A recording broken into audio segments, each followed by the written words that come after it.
নির্বাচন কেমন হবে এটি নিয়ে শঙ্কা সাধারণ মানুষের মধ্যেও। আপনি একটা চায়ের দোকানের সাথেও যদি আলাপ করেন, একজন রিকশাওয়ালার সাথে আলাপ করেন, ওনারা কিন্তু এখনো বলেন। আমি আজকে একজন রিকশাওয়ালার সাথে আলাপ করছিলাম, তিনি বলছেন যে মামা নির্বাচনে কি আমরা ভোট দিতে যাইতে পারবো?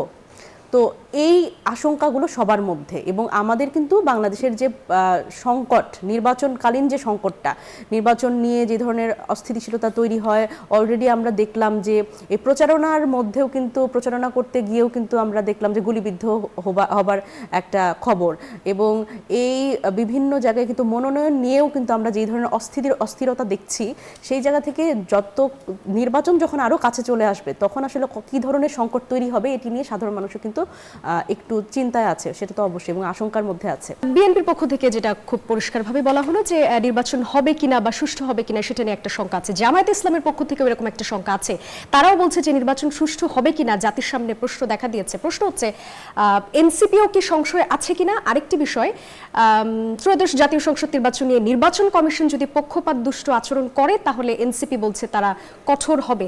আপনাদের কাছে কেন মনে হলো যে ইসি পক্ষপাতমূলক আচরণ করতে পারে? যদি করে সেই পাল্লাটা কোন দিকে যাবে? ধন্যবাদ। যারা দেখছেন তাদের শুভেচ্ছা, এবং আমার সহ আলোচক যারা উপস্থিত আছেন তাদের শুভেচ্ছা। দেখেন, নির্বাচন সুষ্ঠু হবে কিনা এ নিয়ে শুধুমাত্র আমি রাজনৈতিক দলগুলোর কথা বলবো না, সাধারণ মানুষের মধ্যেও শঙ্কা আছে।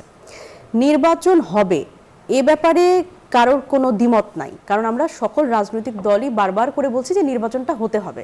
কারণ অন্তর্বর্তীকালীন সরকার তো অবশ্যই তারা একেবারে মানে এটা তো স্থায়ী না, এবং এটি তাদের এক ধরনের মানে সময় চলে এসছে, এবং তাদেরও কথাবার্তায় তারা বিভিন্ন সময় বলবার চেষ্টা করেন যে তারা থাকতে চান না, তারা আসলে একটা নির্বাচিত সরকারের হাতে ক্ষমতা দিয়ে চলে যেতে চান। সেই জায়গা থেকে এই নির্বাচনটি হতে হবে, তবে নির্বাচন কেমন হবে এটি নিয়ে শঙ্কা সাধারণ মানুষের মধ্যেও। আপনি একটা চায়ের দোকানের সাথেও যদি আলাপ করেন, একজন রিকশাওয়ালার সাথে আলাপ করেন, ওনারা কিন্তু এখনো বলেন। আমি আজকে একজন রিকশাওয়ালার সাথে আলাপ করছিলাম, তিনি বলছেন যে মামা নির্বাচনে কি আমরা ভোট দিতে যাইতে পারবো? তো এই আশঙ্কাগুলো সবার মধ্যে, এবং আমাদের কিন্তু বাংলাদেশের যে সংকট, নির্বাচনকালীন যে সংকটটা, নির্বাচন নিয়ে যে ধরনের অস্থিতিশীলতা তৈরি হয়, অলরেডি আমরা দেখলাম যে এই প্রচারণার মধ্যেও কিন্তু, প্রচারণা করতে গিয়েও কিন্তু আমরা দেখলাম যে গুলিবিদ্ধ হবার একটা খবর, এবং এই বিভিন্ন জায়গায় কিন্তু মনোনয়ন নিয়েও কিন্তু আমরা যেই ধরনের অস্থিরতা দেখছি, সেই জায়গা থেকে যত নির্বাচন যখন আরও কাছে চলে আসবে তখন আসলে কী ধরনের সংকট তৈরি হবে এটি নিয়ে সাধারণ মানুষও কিন্তু একটু চিন্তায় আছে, সেটা তো অবশ্যই, এবং আশঙ্কার মধ্যে আছে। এবং যখন আমরা আসলে দেখি যে প্রশাসনের, আমি যদি বলি বড় দুটি দল বিএনপি এবং জামাত, তাদের যখন দেখি যে আসলে আমি একটু এভাবেই বলবো যে তারা আসলে প্রশাসনের উপরে তাদের দখলটি নিশ্চিত করতে চান। যে দলই আসলে নিশ্চিত করতে পারেন না, তখনই তাদের ভাগে যখন একটু কম পড়ে তখনই তারা বলে যে আসলে অপর দলটির আসলে দোষ দেয়।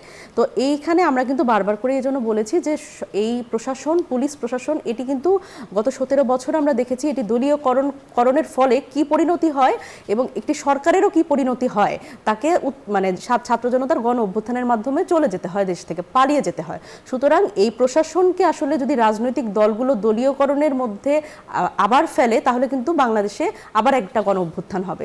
সুতরাং এই একটা সুষ্ঠু নির্বাচন, দেখেন বিএনপি এত বছর নির্বাচন করেছে, কিন্তু মানে বারবার করে আন্দোলন করেছে একটা সুষ্ঠু নির্বাচনের জন্য।